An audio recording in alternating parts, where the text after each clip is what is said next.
Gawa tayo ng gown para sa mutihan ng South Cotabato 2025 for today's video. Hello everyone! Ito naman po tayo sa isang panibagong video ng ating storya, ang istorya ng Designer 101. So itong mga kaibigan, na-miss ko naman gumawa ng video, 'di ba? Parang tagal, parang 2 months before ako gumawa ng ating bagong video for today's vlog.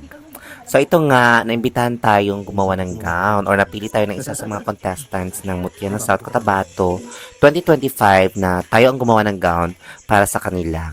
So ito, napagdesisyonan kong gumamit or gumawa ng gown na ang color is pink. Kasi parang nasa aura ng aming candidates yung color ng pink or yung sinasabi nilang parang color tone.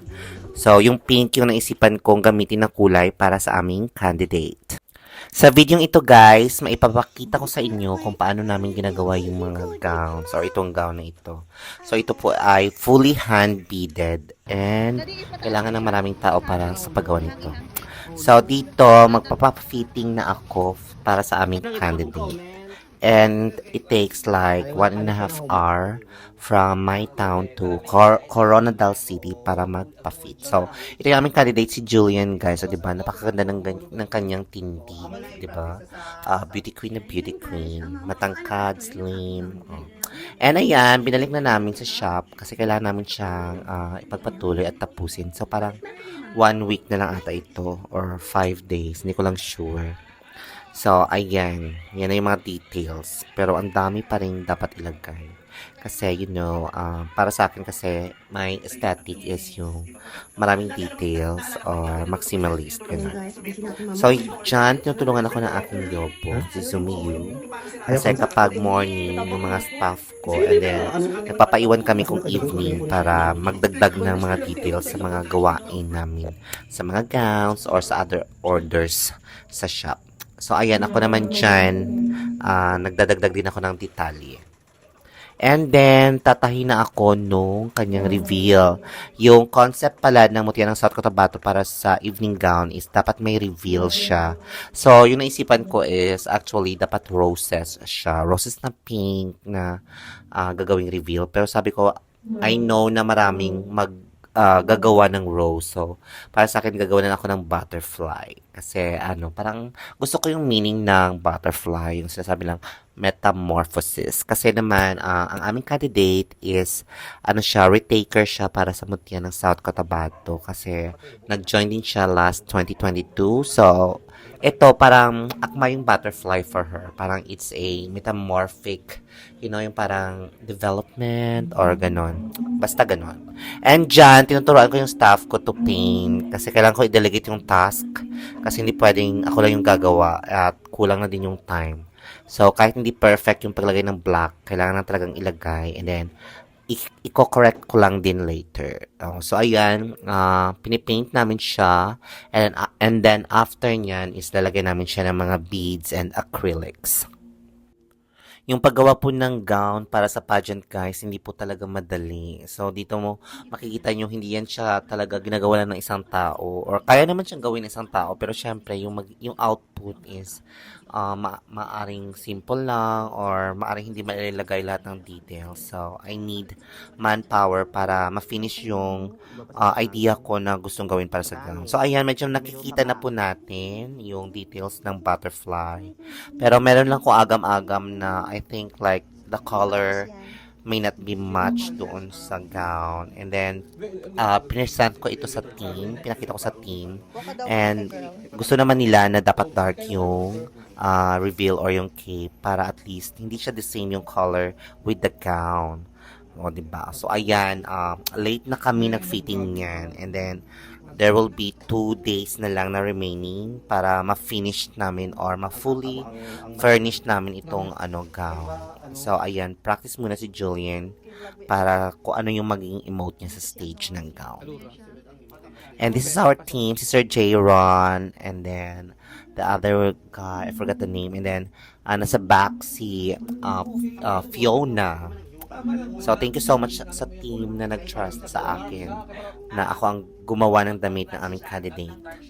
And yung major sponsor po pala namin is ang Caracasa Fitness Association. Thank you so much sa pagkuha sa akin as the designer of our candidate. It took us midnight guys para sa fitting na ito, pero wala na talaga kaming other time, so kailangan namin mag-sacrifice lahat. And then after this, mag-travel naman ako pabalik sa aming town. And then kailangan ko siyang i-finish at kailangan kong i-grasp yung time para at least may lagay ko lahat ng mga details ng gown.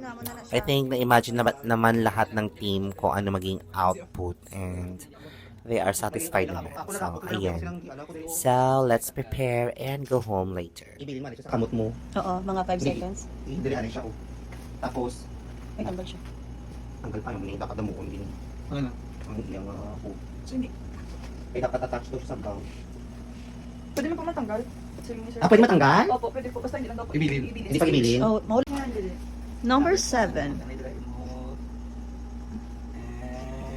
So, i-big turn ka, hindi ba dapat man dito? Mag-big turn ka lang. Basta sabi, ano, panalo lang kami dito. Kasi, hindi, may baka ikot ka lang. Basta hindi lang magdali So, if they're ready, 1, 2, 3, go.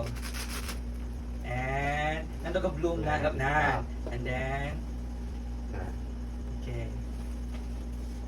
Okay. Naog. Habang gawa ka ang kwan. 1, 2, 3, and go, and after that.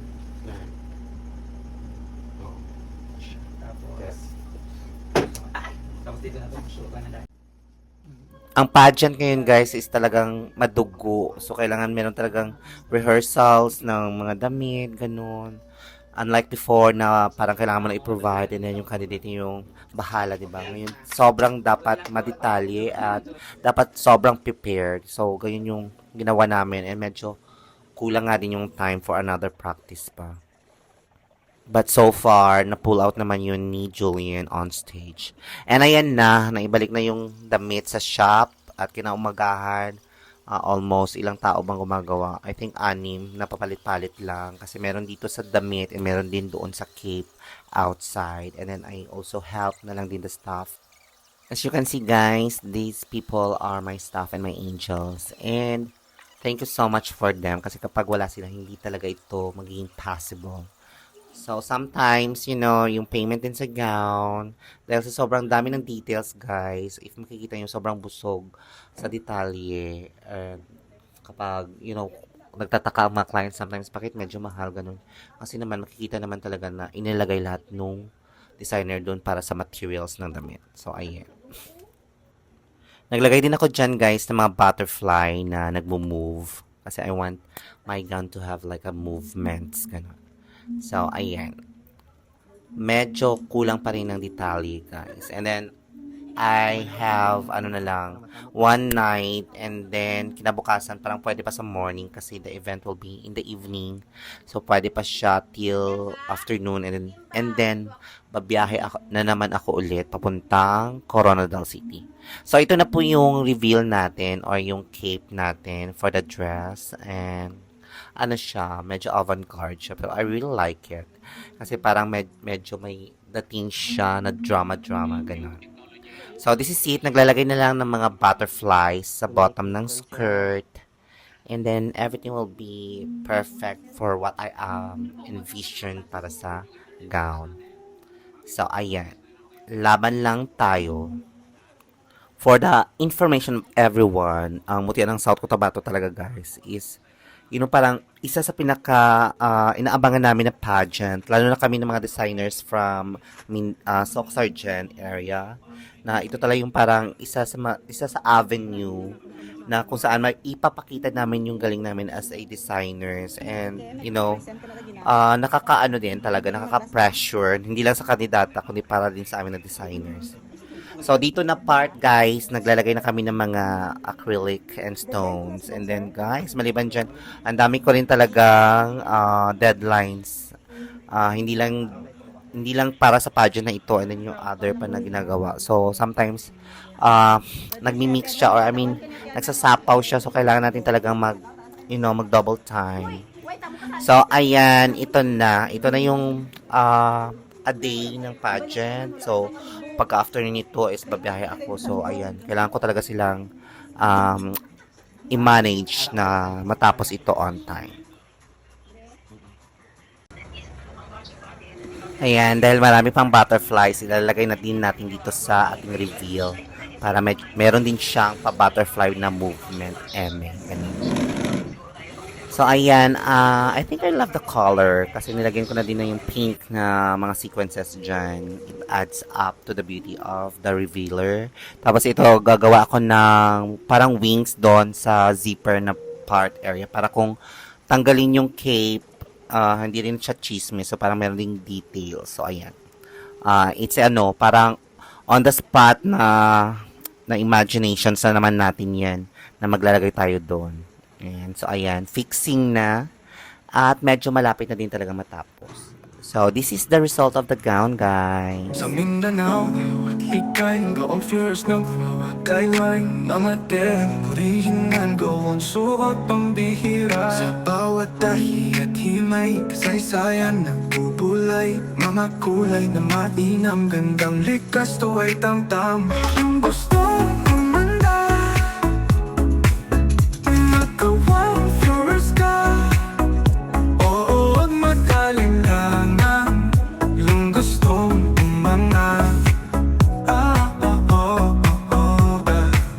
Sa gabi taraw na malaya Suot mo ay kay saya Gawang floors, batok sinta Sa lakad mo magarang tala Tenandal ay kultura Gawang floors ang sigla Kasaysayan na bumula sa bawat So, ito na. Nakapag-travel na kami to Coronadal City. And ito na. This is the Tinalak Festival, guys. Makin mo. Ang hirap ng parking kasi bawal mag-park near to the area unless na meron kang gate pass or car pass pala na tinatawag. And then wala tayo noon. So, kailangan natin mag-park far from the gymnasium at maglakad papunta doon sa gym. So, this is the gown segment, guys. And nakaka-overwhelmed kasi yung hiyawan ng audience, nakakataba ng puso. I feel like yung creation ko is really appreciated, diba? Lalo na kapag mayroong mga ganun. So, nakaka-touch talaga. So, ito po yung aming candidate si Julian at nairampay din na naman talaga ng bonggang-bongga ang aking creation. And sobrang happy and proud ako for her performance. So, yan. Grabe yung competition for Mutihan ng South Cotabato ngayong 2025, guys. Kasi lahat talaga ng mga candidates is kalibre. Meron nga sinasabi nila na bloodbath talaga ito kasi yung iba mga comebacks ng mga queens. And then, ang gagaling talaga ng mga queens na ito. Hindi lang sila magaganda, pati yung mga structure, yung palaban sa performance. At maliban doon, nag-effort din talagang lahat sa mga gamit. Like from the couture or yung tinala couture. And then hanggang sa gowns. Pasabog yung mga gowns ng mga candidates. At sobra din talaga nag-effort yung mga designers ng bawat candidate. So, kaya congratulations hindi lang sa mga contestants, kundi sa mga designers din o sa mga kapwa designers ko na ayun binigay talaga yung best para sa aming mga candidates. And ayan, sobrang ganda ni Julian. Alam mo yung parang nagliliwanag yung ganda niya that night. So, yan. Pack na pack. And then, thank you so much kasi maraming nag-appreciate, maraming nag-message sa akin sa messenger and then nag-comment or comments pala na nagagandahan sila sa gown. And for me, I feel elated na may mga reactions na ganyan. Tara kayo nang ina. Love it ko sa gown, sir. O dala po ulit. Namin ginagawa na girl. Thank you, dear Julian, sa masaya at kahit napakaliit lang yung pagsasama natin as a designer and contestant. Hindi ako na-stress. At lalo na sa team, thank you so much sa trust at sa pag-welcome sa akin. Yun lamang po. And if you are watching and you finish this video, please like, comment, and share na lang din and follow for more. Thank you.